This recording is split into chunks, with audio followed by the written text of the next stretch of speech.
Moi, je vais vous parler argent public aujourd'hui. Ah. Voilà, l'argent public donc, qui permet de nous payer, nous, par exemple, producteurs, chroniqueurs, techniciens, jusqu'aux stagiaires. Non, évidemment, je déconne. Payer des stagiaires, quelle idée à la con. Saint-Pierre Gattaz, pardonne-moi. Le privé n'a pas le monopole de la traite des jeunes, rappelons-le. Comme dirait Macron, en marche vers le Bangladesh. Et l'argent public, ça sert aussi à construire des trucs plus utiles. Des routes, voilà, avoir des routes, pas des routes LCRIF. Attention, non, j'ai dit des trucs utiles. Non, je le sais parce que je suis allé ce matin au forum annuel des travaux publics. Plein de gens, donc, qui, dès qu'ils voient une pâquerette, imaginent quel type de béton il pourrait couler dessus. Voilà, un petit peu comme Xavier Dupont de Ligonnès quand il voyait sa famille au petit déjeuner.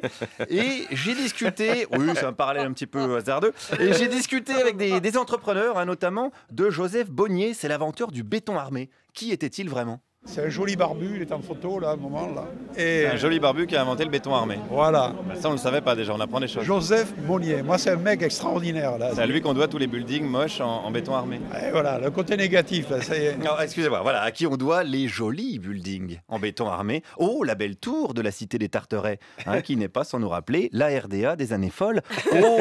Oh, la beauté. Je ne voulais pas casser l'ambiance qui est donc à la promo du béton. Ce même monsieur avait même carrément convoqué Balzac pour vanter les louanges de Louis Vicat, l'inventeur du béton tout court. Balzac parle de Louis Vicat.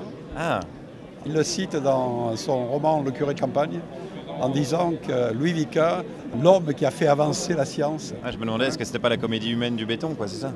Le béton, c'est la vie, bien sûr. Le béton, c'est la vie, mais la beauté. C'est un mélange de Bouygues et de Séguéla. C'est du Bouygues, c'est formidable, formidable. Alors, il y a plein d'autres choses formidables. Il y avait, par exemple, une super invention au Forum des Travaux Publics. On en a déjà parlé d'ailleurs dans cette émission. C'est la cabine médicale.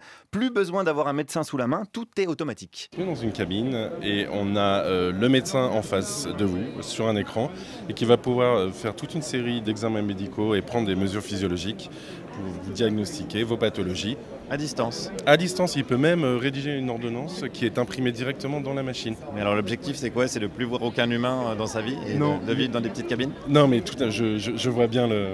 Il n'y a pas, certes, la cabine, c'est une machine, mais on met toujours de l'humain autour de la cabine. Voilà, il y a de l'humain, mais autour de la cabine. C'est ça qui est important. Mais c'est le gars du local technique, essentiellement. Donc, si vous faites un AVC, il peut tenter de vous rebooter, mais ça marche pas super bien. Le médecin, lui, il peut être 300 km dans son cabinet de travail à Acapulco, par exemple, s'il aime bien. C'est le progrès, je vous rappelle, c'est l'investissement public. Mais attention, ça ne brise pas la relation patient-médecin, ça l'améliore même. La relation entre son médecin, même s'il est à distance, et son patient est assez forte, puisqu'on va beaucoup plus communiquer, on va beaucoup plus échanger. Donc, il y a plus d'échanges à distance qu'en vrai. Il y a plus d'échanges qu'en vrai, absolument. On est sûr de ça, c'est vrai ça ? Et oui. Évidemment, on le sait, plus on est loin, plus on communique. Regardez Thomas Pesquet. On n'avait jamais entendu parler du type alors qu'il habitait à côté de chez nous.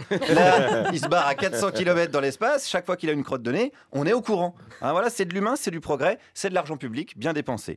Mais il y a mieux que Pesquet seul dans l'espace, tel un Jean-Vincent placé en combinaison sous oxygène. Et il y a justement sur Terre le bar à oxygène, présent au Forum des Travaux Publics. En fait, dans l'air, on n'a que 21% d'oxygène et avec cet appareil, on peut respirer jusqu'à 80% d'oxygène, 85%. Donc vous vendez de l'oxygène. on vend de l'oxygène. Vous vendez du vent en fait. Exactement, mais du vent pur. Oh, c'est beau aussi ça. Du vent pur, on dirait du François de Rugy. C'est beau, c'est chouette de savoir que l'argent public sert à vendre du vent. Il y a même plusieurs parfums de vent. Il y a le parfum par exemple Libido. On mixe l'oxygène avec des huiles essentielles et des arômes, ce qui fait qu'on travaille sur les deux thérapies. Et le flacon Libido permet effectivement d'être à l'écoute de sa sexualité. Donc on respire l'oxygène et après on est à l'écoute de sa sexualité. Le but recherché est celui-là. Et ça marche ? Je n'ai pas encore essayé, mais on peut essayer. Mais peut-être qu'à 10h du matin, Libido, je choisirais peut-être pas ce parfum-là tout de suite. Non, pas tout de suite, pas tout de suite. Ça, c'est un coup à se retrouver à quatre pattes dans un tractopelle de chantier. Parce que non, quand même, l'essentiel du forum, c'est des ponts, des routes, du bitume, de l'acier, de la bonne grosse infrastructure. Mais on a le pognon pour ça en France, d'ailleurs. J'ai demandé à un des représentants de la Fédération nationale des travaux publics. L'argent, il n'a pas disparu, il existe. À chaque fois, on nous dit pour la protection sociale, on nous dit qu'il n'y a pas d'argent, par exemple.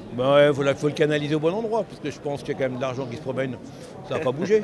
C'est ça, c'est une question de canalisation alors. Voilà, c'est canalisation. Voilà, tout à fait. Du coup, c'est les travaux Les publics. travaux publics, tout à fait. Voilà, tout est une question de canalisation. Est-ce qu'on a besoin de plus de personnel à l'hôpital public ou d'un aéroport à Notre-Dame-des-Landes ? Est-ce que c'est bien normal d'avoir payé des autoroutes avec de l'argent public et d'en avoir revendu la concession au privé ? C'est vrai que parfois, on a quand même bien profond dans la canalisation.